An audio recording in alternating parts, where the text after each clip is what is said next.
투자 포인트 살펴보는 시간인데요. 먼저 현물시장의 전략부터 알아보겠습니다. 유한타증권 조병현 연구원과 함께하죠. 연구원님 안녕하세요. 예, 안녕하십니까? 네, 오늘 장은 어디에 중심을 두고 보고 계신가요?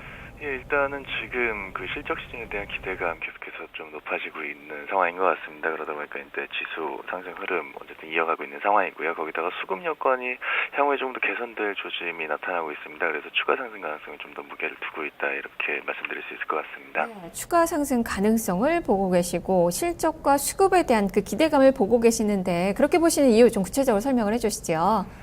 예, 그 우선 수급과 관련해서 먼저 말씀을 드리게 되면은 1월 이후의 상승 과정에서 외국인들 중심으로 해서 지수 상승이 이어져 왔다는 거는 다 아시고 계실 것 같습니다. 1월 말에 그 ECB 통화정책회의에서 이제 양적 완화가 결정된 이후에 외국인들이 이제 우리나라에 있어가지고 상당히 강한 신흥아시아 국가들 가운데서도 우리나라 쪽에 상당히 강한 매수세를 형성해 온 것 같습니다. 근데 외국인들 입장에서 보게 되면은 결국에는 글로벌력에 봤을 때 유동성 환경이라든지 우리나라의 어떤 상대적인 메리트 같은 것들이 상당히 중요한 판단 근거가 될 텐데 작년 말부터 이제 우리나라의 기업이익 전망치 지난해 내내 기업이익 전망치가 하향 추정되는 모습이 나타났었는데 최근 들어서는 오히려 우리나라는 좀 양호한 반면에 신흥아시아 국가들의 이익 조정치 하향 조정이 진행이 되고 있습니다. 그러다 보니까 상대적으로 우리나라는 이익 측면에서 매력도가 더 높아지고 있는 상황이고요.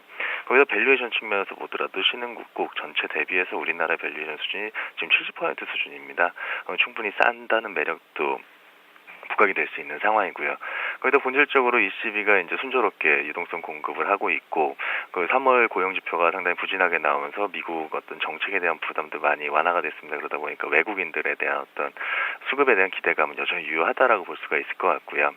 그래도 투신권의 수급이 상당한 부담 요인이었습니다. 사실 근데 이것도 지금 개선의 조짐이 보이기 있는 게 3월 마지막 주부터 지수가 2050선에 이제 들어서고 있음에도 불구하고 펀드 환매 물량이 좀 진정이 되는 그런 모습들이 나타나고 있고요.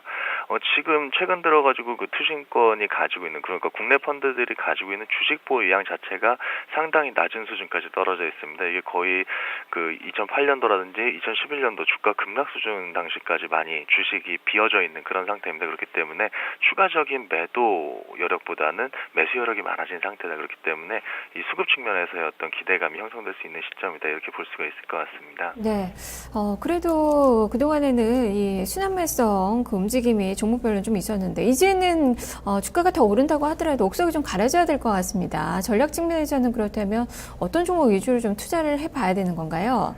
네, 아무래도 최근 들어가지고 말씀하신 대로 그 유동성 장세가 진행이 되다 보니까 상승 종목 수가 상당히 그러니까 빠른 순환매가 돌다 보니까 뭐 물론 화학업종 같이 이렇게 주도 업종은 있었습니다만은 여러 업종들, 여러 종목들이 상당히 확산되는 형태로 지수가 상승을 했습니다. 그러다 보니까 4월 들어서는 지금 평균 상승 종목 수가 4월 내내 그 평균 상승 종목 수가 전체 거래 종목의 53%까지 나오고 있습니다. 상당히 높은 수준이고요.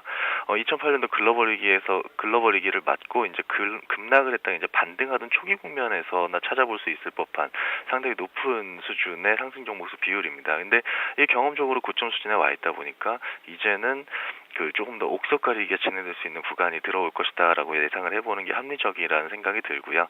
아무래도 4월 실적 시즌, 그러니까 2015년 1분기의 실적 시즌이 다가다 보니까 그 옥석 가리기의 기준은 결국에는 실적이 될 것이다라는 생각을 하고 있습니다.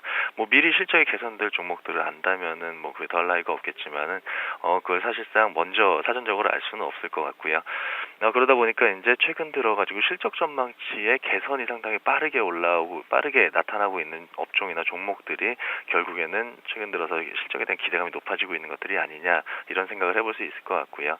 최근 들어서 그런 관점에서 보게 되면 증권 업종이 1분기뿐만 아니라 2분기까지도 실적 전망치에 대한 기대감이 상당히 높고 최근 들어가지고 실적 전망치 타격 조정이 거의 전체 업종 중에서 가장 빠르게 나타나고 있는 업종 중에 하나입니다. 그래서 증권 업종에 대해서는 계속해서 관심을 가져갈 필요가 있다 이렇게 생각을 하고 있습니다.